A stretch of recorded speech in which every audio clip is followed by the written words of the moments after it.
Willkommen zu einem erneuten Blick in unseren Alltag. Heute geht es um die Motorhaube von diesem Passat und was genau dazu jetzt mehr.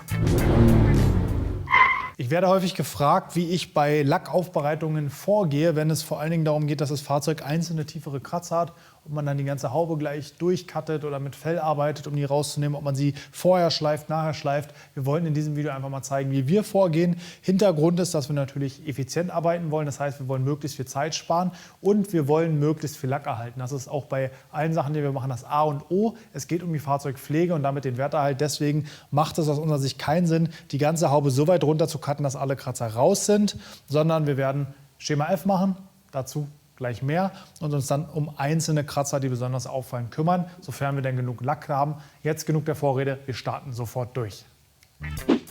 Mein Wort ist mir Selbstbefehl, starten wir gleich durch und gucken uns mal den Vorherzustand an. Sieht jetzt nicht zu dramatisch aus, aber ich gebe zu bedenken, wir haben eine grauen Metallic-Lack, das heißt, man sieht nicht alles, und zweitens einen sehr harten VW-Lack. Also Cut muss auf jeden Fall her.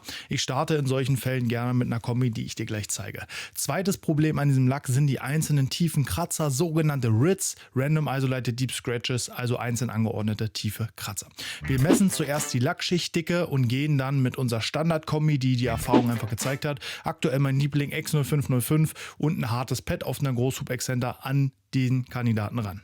Am Anfang, wie bereits bekannt, darum soll es ja aber nicht gehen, einfach mehr Politur, damit das Pad einmal ordentlich mit Politur gesättigt ist und gut arbeiten kann. Achtung, gerade bei einem harten Pad kann es hier durchaus mal spritzen, also vielleicht einfach zwischendurch mal auspusten oder aber die Bereiche größer gestalten.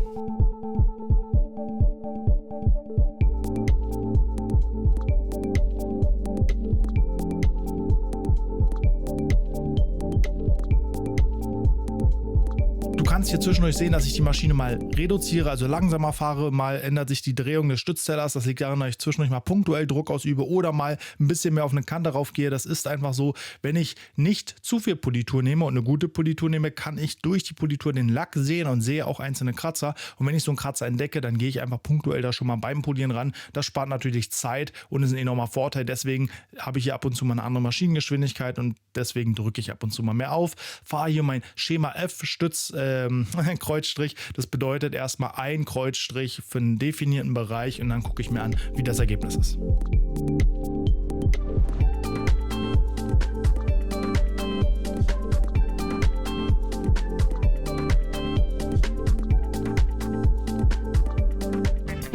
Beim Arbeiten mit der großen Maschine merke ich auch sofort, wenn ich es nicht gleich gesehen habe, welche Bereiche ich nicht so gut erreichen kann. Gerade im Cut ist es da wichtig, dass man da ganz präzise in jede Ecke kommt, sonst wird das Ergebnis an den Ecken einfach schlechter. Das heißt, ich arbeite an der Kante nochmal mit einer kleinen Maschine, kleinem Stützteller, gleiche Politur, auch einem harten Pad, um da einfach das gleich gute Ergebnis zu erzielen.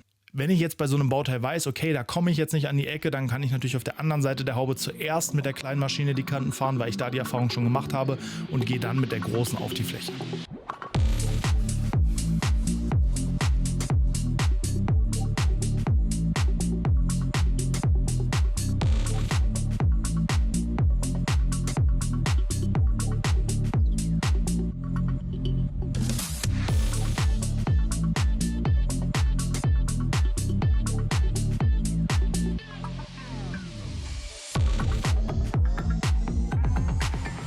So, nachdem wir für uns schon das Ergebnis festgestellt haben, jetzt einmal die ganze Haube entfettet und wir zeigen euch mal, wie es aussieht. Und wir sind da, wo wir hinwollen. Wir haben die Swirls, also die Oberflächenkratzer, gut entfernen können mit unserem Cutgang. Gerade im Vergleich zu vorher ist das wirklich gut geworden. Aber hier sieht man super, wir haben noch RITs, also einzelne Kratzer drin, die wir damit noch nicht entfernen konnten. Und jetzt die ganze Haube nochmal abzuziehen mit Fell oder was auch immer, macht keinen Sinn. Deswegen, kleiner Trick, Carpaint-Marker, also ein Dellenstift oder auch ein Lackierstift, mit dem man sich Macken im Lack markieren kann, der aber wasserlöslich ist und sich einfach abwischen oder sogar wegpolieren lässt, ohne Probleme zu machen. Und genau das nutzen wir hier.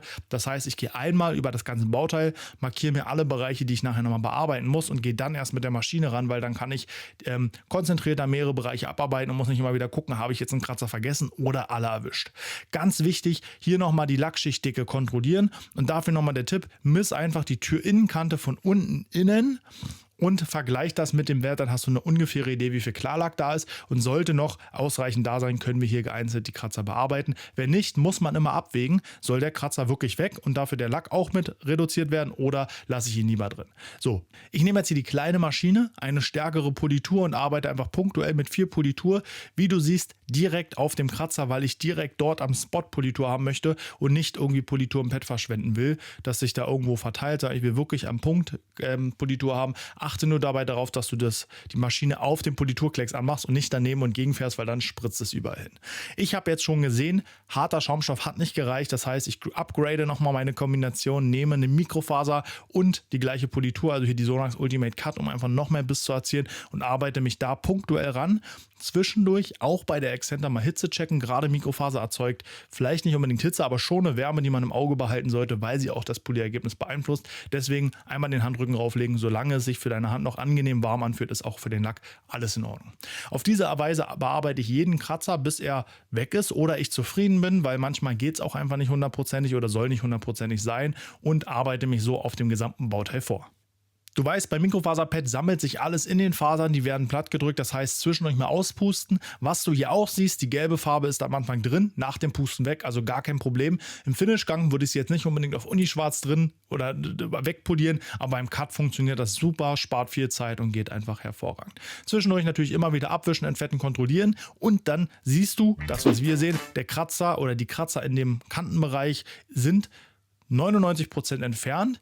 Wir haben ja noch 2 kleine Reste von den Kratzern übrig, die versuchen wir jetzt mal einzufangen. Die waren einfach jetzt nach 2 Durchgängen immer noch da, und deswegen haben wir entschieden, es lohnt jetzt nicht, hier nochmal den Klarlack zu reduzieren, vor allen Dingen, weil das ein Auto ist, was tatsächlich viel gefahren wird und auch Waschstraße sieht. Das heißt, da muss man immer mit dem Kunden besprechen, wie viel wird gefahren, wie wäscht er sein Auto, und lohnt es sich jetzt wirklich jeden einzelnen Kratzer auf Teufel komm raus zu entfernen, oder lässt man so eine kleine Kante, die man draußen bei keinem Licht sehen wird, einfach drin. Das kann ich an dieser Stelle dir nicht oder keine feste Empfehlung geben. Das muss man individuell gucken. Ich denke, im Vorher-Nachher-Vergleich sieht man nochmal ganz deutlich, wie viel passiert ist, und das hat vielleicht 5 Minuten für den Bereich gedauert, für die ganze Haube eine Viertelstunde, und ich habe wirklich Lack erhalten und gut Kratzer reduzieren können.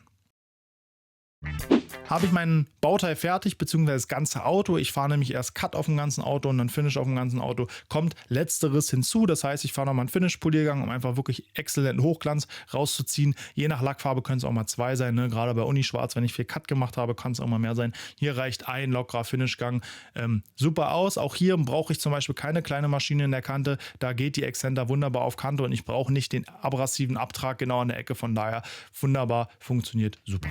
Und wir sind auch fertig. Nochmal kurz zum Vergleich der Ausgangszustand und das Ergebnis. Ich glaube, das kann sich sowohl swirl-technisch als auch kratzertechnisch sehen lassen. Also wir konnten alle Swirls entfernen und auch die Oberflächenkratzer so weit reduzieren, wie sinnvoll. Also ich würde sagen, wir haben ja auf der Haube 95 bis 99% erreicht. Die Kanten sehen wieder gut aus. Die waren ja besonders stark zerkratzt und viel Lack erhalten.